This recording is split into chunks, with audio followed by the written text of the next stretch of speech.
Hi, I'm Aaron. I got Eric with me filming. We're just going to give you a tour of one of our monitoring stations. We're here on Browns Creek at McCusick Roads. McCusick Road's right here.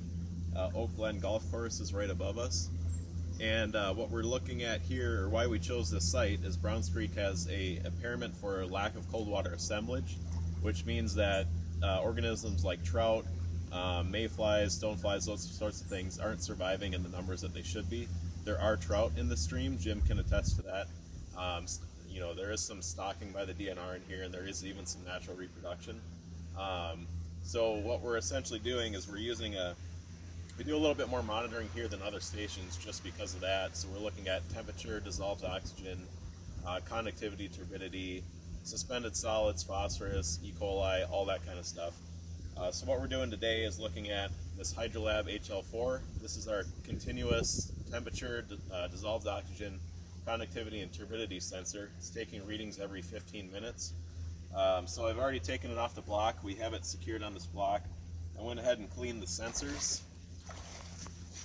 And if you look at the sensors here, we've got temperature, which is this little stud, conductivity, which is this little window, and we have to clean these about every 2 weeks. When we first came here, there was a caddisfly that had built a nest in there, so we'll probably have that show up in the data a little bit. This is dissolved oxygen, this sensor right here, and this one with the wiper on it is turbidity, which measures essentially the clarity of the water. So we already went ahead and downloaded it, so we're going to go look at the data up here at our box.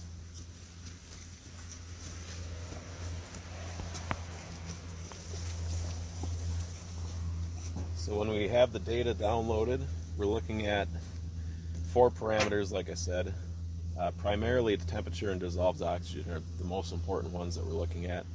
We're comparing temperature to 2 thresholds, 18.3 degrees Celsius and 23.9 degrees Celsius. 18.3 is when trout start to get stressed, their metabolism is affected, that sort of thing. 23.9 can directly kill trout, especially young trout. So we're looking at the temperature in comparison to those 2 thresholds, and then dissolved oxygen. We want to see above 7 milligrams per liter throughout the summer. So if you follow my finger here, the red line is temperature. You can see that. It was a little bit warmer during the start of this 2-week period. So you can see it's kind of sitting up there, and then it's gotten colder the last few days, and it starts to drop off. Dissolved oxygen is roughly the inverse of that, and you'll see these daily swings peak during the day when plants are producing oxygen in the creek, and the low at night or right before sunrise when they're not producing any oxygen. And temperature and dissolved oxygen should be roughly flipped. So you can see as temperature goes down, dissolved oxygen goes up, which is what we'd expect to see. Cold water holds more dissolved oxygen. The purple line here is turbidity, which is the clarity of the water. That's hovering right around 5 to 10, which is pretty good for this creek. If we got a big storm, it might shoot up to like 200, and then you'd see it kind of drop off slowly. But there hasn't been any rain, so we don't see that. And then the blue line is specific conductivity. That's a measure of the dissolved salts and ions in the water. And you can see that's been relatively flat. This, you'll actually see it drop. If there's like a pulse of rainwater, you'll see it drop off and then come up slowly again. So that's kind of what we're looking at.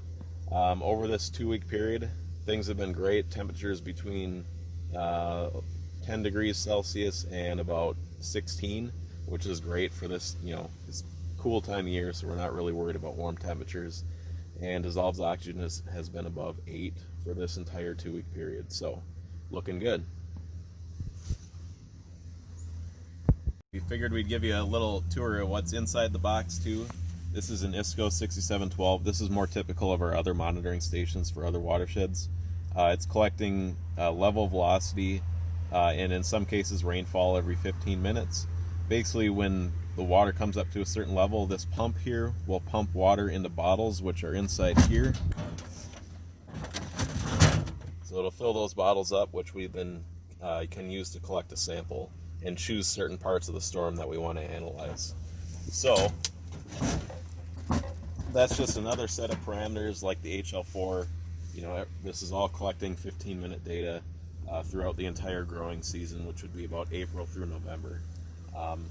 And we like to make site visits in these every couple of weeks to make sure we don't lose data, that sort of thing. And then anytime it rains, we got to come out and check them for samples as well. So that's a little bit about what's inside some of our other monitoring stations too.